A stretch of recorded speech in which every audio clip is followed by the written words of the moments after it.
Bismillahirrahmanirrahim. Assalamualaikum warahmatullahi wabarakatuh. Selamat sore, salam sejahtera bagi kita sekalian. Shalom, salve, Om Swastiastu, Namo Buddhaya, salam kebajikan. Yang saya hormati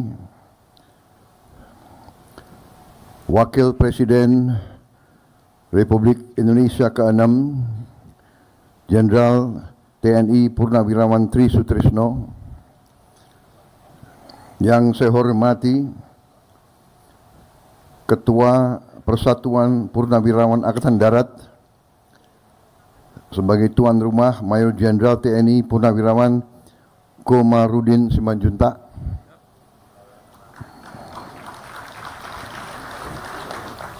Wakil Ketua MPR RI Saudara Edi Baskoro Yudhoyono, Wakil Ketua BPK RI Letnan Jenderal TNI Purnawirawan Budi Priyono,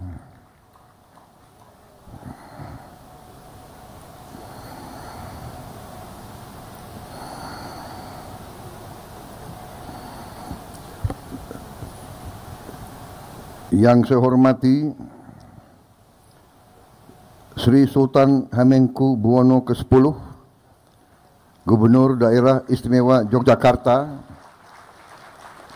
sebagai keluarga besar TNI, para menteri koordinator Kabinet Merah Putih yang hadir, Menko Infrastruktur dan Pembangunan Kewilayahan Saudara Agus Harimurti Yudhoyono,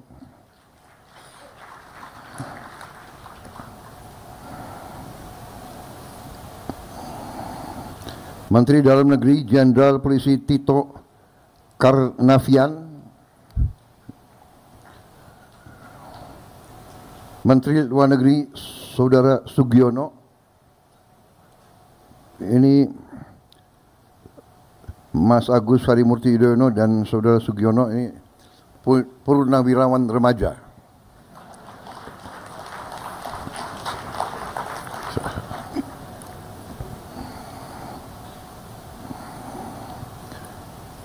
Oh, ini ada wartawan, jadi nggak boleh terlalu banyak joke ya. Menteri Pertahanan Letnan Jenderal TNI Purnawirawan Safri Samsudin, Menteri Agama Kiai Haji Profesor Nazaruddin Umar, Menteri Transmigrasi Saudara Iftitah Sulaiman, Menteri Perencanaan Pembangunan Nasional Saudara Rahmat Pambudi, Ketua Dewan Ekonomi Nasional Jenderal TNI Purnawirawan Luhut Binsar Panjaitan, Menteri Sekretaris Negara Saudara Prasetyo Hadi, Sekretaris Kabinet RI Letnan Kolonel Infanteri Teddy Indra Wijaya, belum purnawirawan, Kepala Badan Intelijen Negara Letnan Jenderal TNI Purnawirawan M. Herindra, Panglima TNI Jenderal TNI Agus Subianto, beserta para Kepala Staf Angkatan Darat, Laut, dan Udara, Kapolri Jenderal Polisi Listio Sigit Prabowo, Penasehat Khusus Presiden Bidang Politik dan Keamanan Jenderal TNI Purnawirawan Wiranto, Penasehat Khusus Presiden Bidang Pertahanan Nasional Jenderal TNI Purnawirawan Dudung Abdurrahman, Kepala Staf Presiden RI Letnan Jenderal TNI Purnawirawan AM Putranto, dan para Purnawirawan bintang 4 yang hadir, Jenderal TNI Purnawirawan Hendro Priyono, Jenderal TNI Purnawirawan Agung Gumilar, Jenderal TNI Agustadi Sasongko Purnomo, Jenderal TNI Endiartono Sutarto, Jenderal TNI Muldoko, Jenderal TNI Purnawirawan Budiman, Jenderal TNI Purnawirawan Mulyono, Jenderal TNI Purnawirawan Andika Perkasa,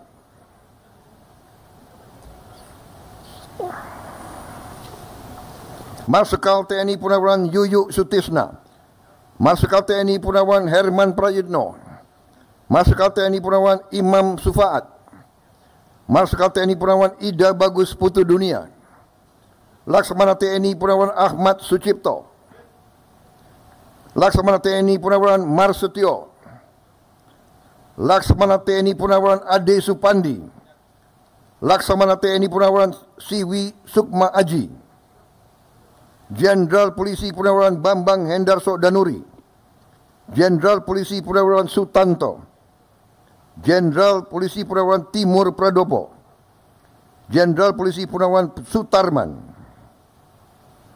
Wakil Menteri Koordinator Bidang Politik dan Keamanan Letnan Jenderal TNI Purnawirawan Ludwig Friedrich Paulus, Wakil Menteri Kelautan dan Perikanan Laksamana Madya TNI Purnawirawan Didit Herdiawan Asyaf, Wakil Menteri Agraria dan Tata Ruang Mayor TNI Purnawirawan Osi Darmawan. Yang saya hormati, saya muliakan, dan saya banggakan saudara-saudara para pimpinan dan pengurus PPAD Persatuan Purnawirawan TNI Angkatan Laut, Purnawirawan TNI Angkatan Udara yang saya hormati, seluruh undangan yang saya hormati. Pertama-tama tentunya sebagai insan yang bertakwa, marilah kita tidak henti-hentinya memanjatkan puji syukur kehadirat Tuhan Maha Besar, Tuhan Maha Kuasa, atas segala karunia yang diberikan kepada kita, atas kesehatan, nafas yang masih diberi kepada kita bisa berkumpul di tempat yang baik ini dalam keadaan sehat walafiat untuk melaksanakan suatu halal bihalal dalam rangka masih suasana Lebaran, suasana Idul Fitri 1446 Hijriah 2025 Masehi. Saudara-saudara sekalian, karena ini halal bihalal, saya menyampaikan mohon maaf lahir dan batin, dan semoga kita menghadapi tahun yang akan datang, kita diberi perlindungan, diberi petunjuk, sehingga kita bisa menjalankan tugas kita masing-masing dalam keadaan yang baik dan selalu di atas jalan yang lurus, jalan yang benar, jalan yang diridhoi oleh Tuhan Maha Besar, Tuhan Maha Kuasa bagi umat Islam, Allah Subhanahu wa taala. Saudara-saudara sekalian, terima kasih atas kehormatan yang diberikan kepada saya untuk hadir pada acara ini. Memang terus terang aja saya minta maaf, saya jarang hadir acara-acara semacam ini karena mungkin kebetulan jadwal dan waktunya tidak tepat. Tapi alhamdulillah beberapa hari yang lalu datang pimpinan PPAD menyampaikan undangan dan saya lihat saya bisa hadir, sehingga bagi saya ini suatu kehormatan. Saudara-saudara sekalian, kita sebagai purnawirawan diajarkan dari sejak kita muda sebagai prajurit. Hari-hari pertama kita di tentara, kita diajarkan bahwa begitu kita menjadi prajurit, hidup kita, jiwa kita sesungguhnya sudah bukan milik kita sendiri lagi, bukan milik keluarga kita lagi. jiwa dan raga kita sudah persembahkan kepada negara, bangsa, dan rakyat kita. Itu pelajaran yang melekat di hati saya sebagai prajurit muda. Kemudian terus terang saja saya merasa beruntung, saya dan kawan-kawan saya merasa beruntung. Kami sempat digembleng langsung. Kami sempat merasakan kepemimpinan langsung dari Angkatan 45.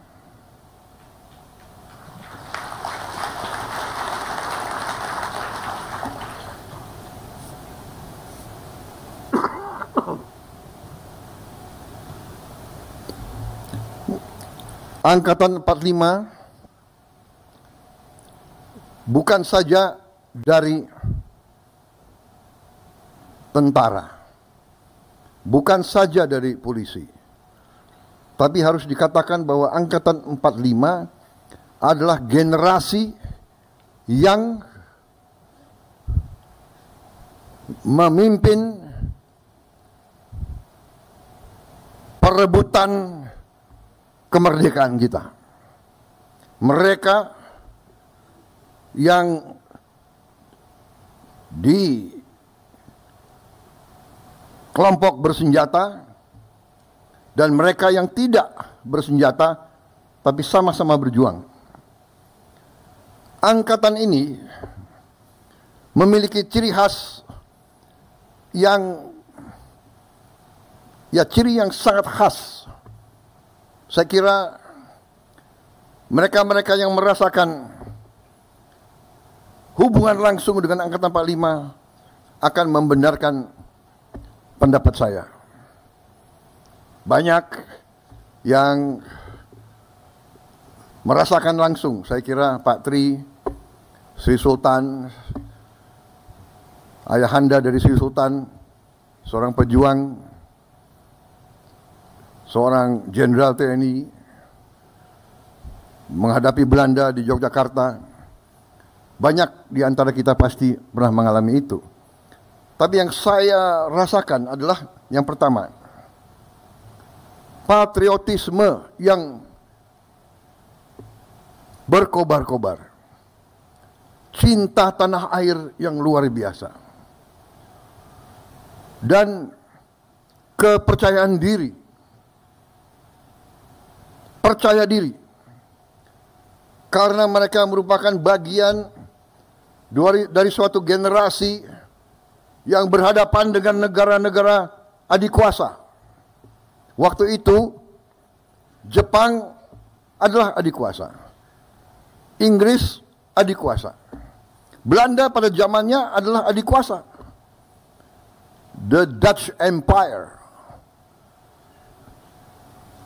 Sebelum British Empire, the Dutch Empire sangat-sangat kuat. Generasi 45 adalah generasi yang merasa bahwa penerus dari perjuangan ratusan tahun dari semua suku, semua daerah, yang menyatakan bahwa bangsa Indonesia tidak mau dijajah. Bangsa Indonesia tidak mau jadi bangsa kuli. Bangsa Indonesia tidak mau jadi bangsa pesuruh. Bangsa Indonesia tidak mau jadi bangsa yang kerdil, bangsa yang miskin. Angkatan 45 berani mengambil sikap padahal negara belum punya anggaran, belum punya administrasi, belum punya organisasi. Senjata direbut, kadang-kadang mengangkat dirinya pada saat orang tidak berani. Mereka di usia muda berani tampil. Panglima Besar Sudirman menjadi panglima besar pada usia 29 tahun. Ignatius Slamet Riyadi menjadi komandan brigade pada usia 22 tahun. Saudara-saudara, mereka muda-muda berani dan banyak yang mati waktu muda-muda. Di keluarga saya, dari sejak kecil selalu dibawa ke makam. Ini makam pamanmu. Gugur di Tangerang pada usia 21 tahun.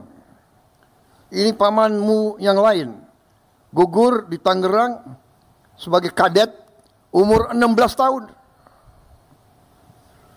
Jadi bangsa ini berdiri di atas darah, keringat dan air mata anak-anak muda, air matanya ibu-ibu. Saudara-saudara, kita merasakan, kita digembleng oleh mereka. Itu yang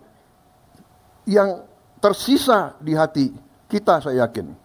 Yang jelas di hati saya. Saya, saudara-saudara,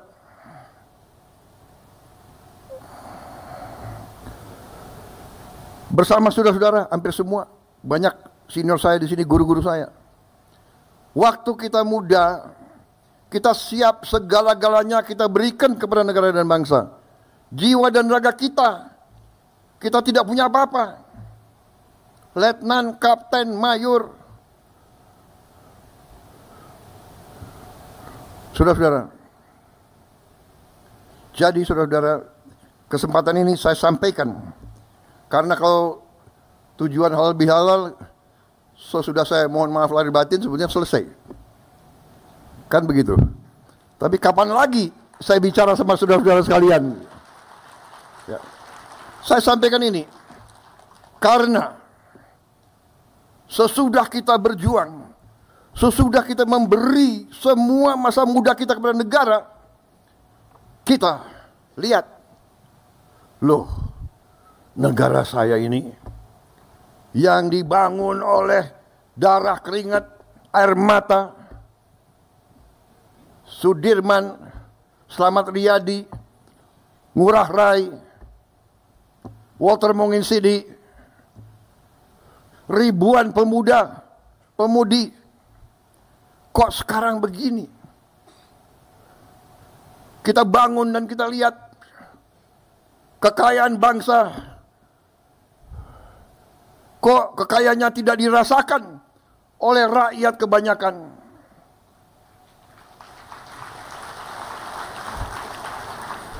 Kok senior-senior saya banyak yang begitu pensiun, hidupnya susah, rumahnya masih kontrak. Panglima-panglima saya, jenderal-jenderal saya, komandan-komandan saya lihat there is something wrong. Kita lihat, kita mau take off, dihajar.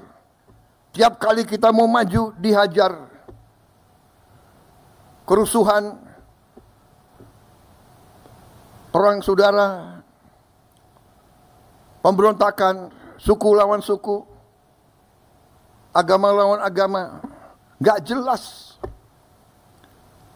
Tapi kita sebagai jenderal, kita sebagai prajurit, kita lama-lama kita belajar.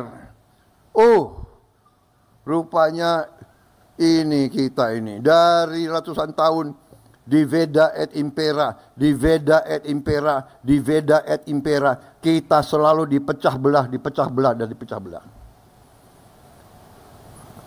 Dan karena kita dipecah belah, tidak ada, maaf, harus saya katakan, terjadi suatu kelengahan di mana elit kita kadang-kadang lupa dengan rancang bangun perjuangan pendiri-pendiri bangsa kita. Saudara-saudara kita, saudara-saudara sekalian, suatu kehebatan Angkatan 45 yang kita akui. Bung Karno dan generasi-generasi itu memberi kepada kita Pancasila dan Undang-Undang Dasar 1945. Dan itu selalu menjadi pegangan kita, seolah-olah Sabta Marga ada Pancasila, ada Undang-Undang 45. Sumpah Prajurit ada. Setiap produk selalu ada Undang-Undang Dasar 45 Pancasila. Tapi maaf, saya katakan banyak di antara elit yang tidak memahami atau tidak mau memahami atau pura-pura tidak mau lihat arti dari pasal-pasal penting dalam Undang-Undang 45. Dan karena itulah kita melihat bahwa kekayaan kita selama puluhan tahun mengalir ke luar negeri. Kekayaan kita tidak tinggal di Republik kita. Ini sumber masalah. Dan karena inilah saya terjun ke medan politik. Saya terjun ke medan politik karena Angkatan 45 mengajarkan kepada saya dan kepada kalian semua bahwa kita harus menyelamatkan bangsa dan rakyat dan tanah air kita. Dan mereka mengajarkan kepada kita semangat tidak mengenal menyerah. Saya tidak rela kekayaan bangsa kita tidak dinikmati oleh rakyat Indonesia. Saya tidak rela. Dan karena itu saya terjun ke politik. Kita TNI selalu dituduh bahwa kita mau jadi diktator. Selalu dituduh. Padahal saya ingatkan ke banyak tokoh-tokoh situ. Coba buka sejarah dunia, ya. Tunjukkan contoh di mana ada sebuah tentara yang mundur dari politik, dari kekuasaan. Kita mundur dengan rela. Reformasi itu, saudara-saudara, yang mensukseskan reformasi itu adalah tokoh-tokoh TNI dan Polri. ABRI. Kita harus mengatakan apa yang benar. Dan maaf, sekarang kalau disurvei rakyat Indonesia, mana institusi yang paling Anda percaya? Tanya rakyat, yang teratas adalah TNI, tentara. Silakan. Bukan kita yang bikin survei. Ini survei internasional. Jadi saudara-saudara, yang ingin saya sampaikan, bahwa TNI karena sifatnya, karena semangatnya, karena kita diseleksi, direkrut, yang masuk biasanya adalah mereka-mereka yang patriotik. Jadi, begitu pensiun, begitu kita keluar dari tentara, rasa cinta tanah air, rasa tanggung jawab, rasa ingin berbakti, rasa ingin menyelamatkan bangsa dan negara masih kuat. Dan karena itu senior-senior TNI ada yang terjun ke politik. Pak Edi Sudrajat, Pak Tri bikin partai. Pak SBY bikin partai. Pak Wiranto bikin partai. Saya bikin partai. Kita kenapa? Karena kita ingin berbakti. Karena kita pada ujungnya kita mengakui kedaulatan rakyat. Kita tunduk kepada kedaulatan rakyat.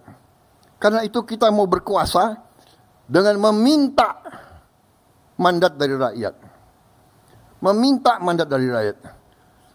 Kita tidak mau, TNI tidak mau berkuasa dengan senjata. Pak Harto tidak mau berkuasa dengan senjata. Beliau tampil karena ada vakum, karena ada krisis. Janganlah kita mau kutak-kutik kebenaran. Janganlah kita mau kutak-kutik sejarah. Kita patriot, kita kesatria. Katakanlah yang benar itu benar dan yang salah itu salah.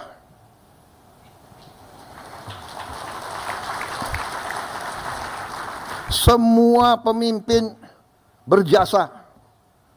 Saya di sini, saya bisa maju, saya bisa punya keyakinan bahwa kita akan banyak hasil karena landasan yang dibangun oleh pendahulu-pendahulu sebelum saya. Kita harus akui itu. Nggak mungkin kita membangun dalam 5 tahun, dalam 10 tahun. Tidak ada negara yang dibangun dalam 10 tahun. Tapi apa yang dilahirkan oleh presiden-presiden kita, dan tidak hanya presiden, membangun bangsa itu tidak hanya 1-2 orang. Jadi saudara-saudara, apa yang saya ingin sampaikan? Saya ingin sampaikan bahwa kita sebagai punawirawan dari segi kedinasan benar kita sudah menyerahkan kepada generasi selanjutnya. Tapi sebagai patriot, sebagai warga negara, kalau kita masih punya kemampuan, kalau kita masih punya semangat, kalau kita masih punya sesuatu yang bisa kita sumbangkan kepada negara dan bangsa, ya kita harus menyumbang apa yang kita bisa sumbangkan. Karena itu saudara-saudara, kita hargai semua sikap, semua pendapat, tapi tentunya kita harus belajar dari sejarah. Kita harus lihat kenyataan yang sedang berlaku, bahwa di dunia ini sekarang ya, hanya yang kuat yang survive.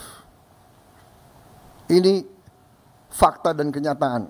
Negara-negara yang tidak kuat punah. Kenapa dia punah? Dia tidak mampu bertahan. Kenapa dia tidak mampu bertahan? Karena dia tidak bisa mengamankan sumber-sumber kekayaan dia sendiri.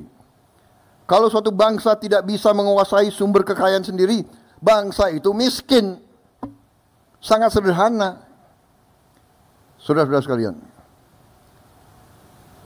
Dan kita harus mengerti, mantan prajurit ini harus mengerti. Perang kita tidak inginkan. Perang dahsyat. Tapi kadang-kadang kita dipaksa untuk perang. Kita dipaksa. Kalau kita tidak berani ambil keputusan untuk perang, tidak kita merdeka. Karena Belanda tidak mau memberi kemerdekaan kepada kita. Sama sekarang. Kita lihat apa yang terjadi di dunia ini. Ya. Yang kuat akan memaksa yang lemah. Karena itu saudara-saudara, saya sampaikan di mana-mana, kita harus sadar bahwa Indonesia selalu akan diganggu dan sedang diganggu. Kita tidak mau ganggu bangsa lain, tapi bangsa lain mengganggu kita. Kenapa? Karena kita kaya. Kita punya nikel terbesar di dunia. Kita punya boksit ke-6 terbesar di dunia. Kelapa sawit kita terbesar di dunia. Jangan kita anggap enteng kelapa sawit. Kelapa sawit sekarang sudah menjadi komoditas kritis, strategis. Setiap saya kemana, negara-negara mana, mereka minta, yang mulia, tolong kelapa sawit Indonesia kalau bisa prioritas kepada kami. Mesir, Pakistan, India, bahkan Eropa. Ternyata dari kelapa sawit ada 65 atau 67 produk. Di antaranya kita bisa bikin BBM dari kelapa sawit. Negara kita sesungguhnya tidak perlu import BBM sama sekali dari manapun. Dan kita harus tahu, kita import BBM hampir 40 miliar dolar satu tahun. Padahal kita sebenarnya tidak perlu import. Dan saya dalam pemerintahan yang saya pimpin, saya bertekad bahwa Indonesia dalam 5 tahun akan datang harus swasembada BBM, harus swasembada energi. Dan nanti ada yang bertanya, apa bisa? Gitu. Harus bisa. Nah ini semangat yang ditanamkan oleh Angkatan 45. Semangat tidak mengenal menyerah. Harus bisa. Merdeka atau mati. Berdiri di atas kaki kita sendiri. Kita tidak mau jadi kacungnya bangsa lain. Kalau yang mau silakan, saya tidak mau.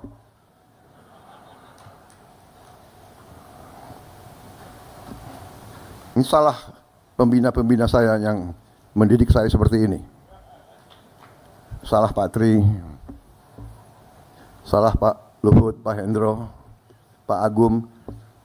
Ini abang-abang yang beri contoh, yang menanamkan kepada kita semangat itu. Jadi kalau Prabowo sekarang seperti ini, jangan salahkan Prabowo, salahkan Pak Tri, Pak Hendro, Pak Luhut, Pak Wiranto. Iya kan? Loh ini bapak-bapak didik saya seperti ini, ya apa boleh buat. Saya tidak mau tunduk kepada bangsa manapun.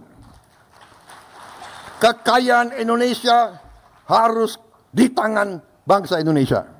Dan Angkatan 45 telah memberi senjata pamungkas yang luar biasa, yaitu Undang-Undang Dasar 1945. Perlu saya tayangkan pasalnya? Baik, saya kira waktu sudah habis. Ya, sebelum saya diusir, saya tutup dengan satu slide. Saudara-saudara, salah satu program kita nanti adalah saya akan membangun minimal 100 sekolah berasrama. Sekolah berasrama ini biasanya di setiap negara sekolah berasrama itu adalah untuk yang terpinter. Itu tetap kita lakukan. Tapi saya akan bangun minimal 100 tiap tahun sekolah berasrama untuk keluarga yang paling tidak mampu. Karena saya bertekad untuk memutus rantai kemiskinan. Kalau bapaknya pemulung, anaknya tidak boleh jadi pemulung. Kalau bapaknya tukang beca, anaknya tidak perlu harus jadi tukang pejak. Kalau bapaknya susah, tidak punya penghasilan yang cukup, anaknya tidak boleh terus. Untuk itu tidak ada jalan lain. Kita harus berani.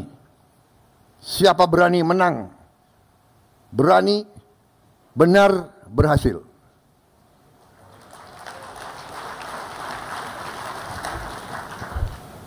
Berani dulu, baru benar. Setelah berani benar, baru berhasil. Harus berani dulu. Ya. Kalau nggak berani, kita nggak bisa dapat apa-apa.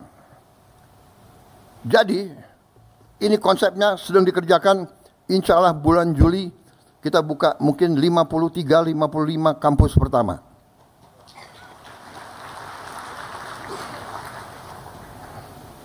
Nah, sekarang sudah mulai seleksi murid.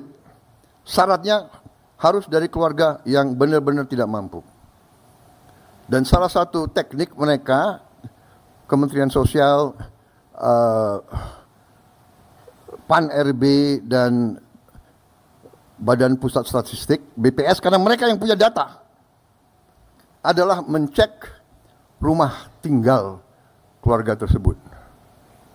Saya minta ditayangkan ada berapa calon peserta. Bisa kelihatan? Jadi ini, saudara-saudara, kalau Anda perhatikan, ini profil calon yang akan masuk dari peserta didik.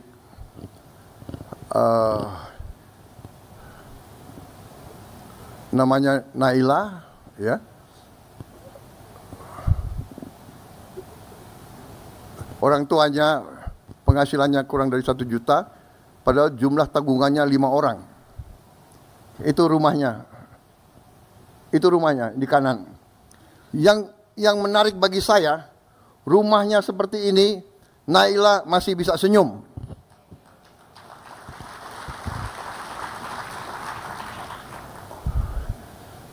Saudara-saudara sekalian, rekan-rekan puna, ini perjuangan kita.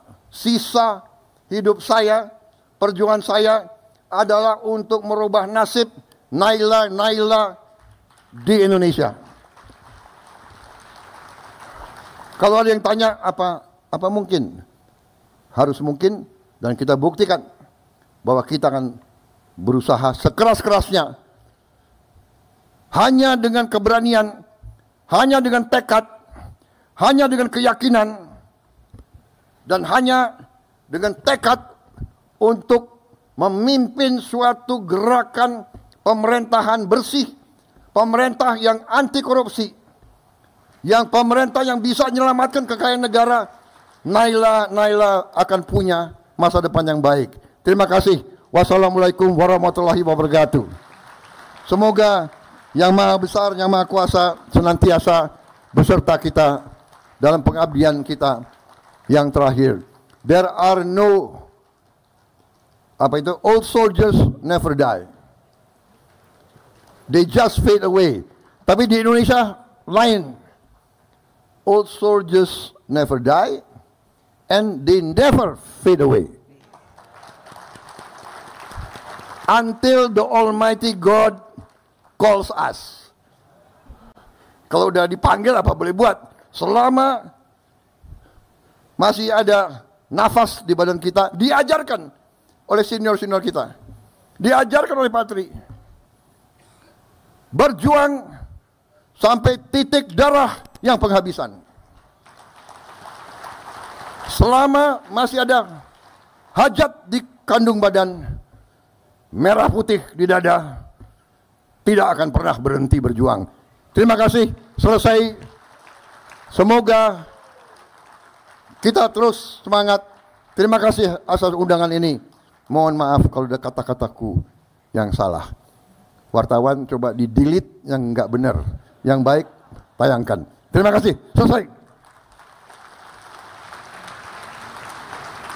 Saya langsung maju kan.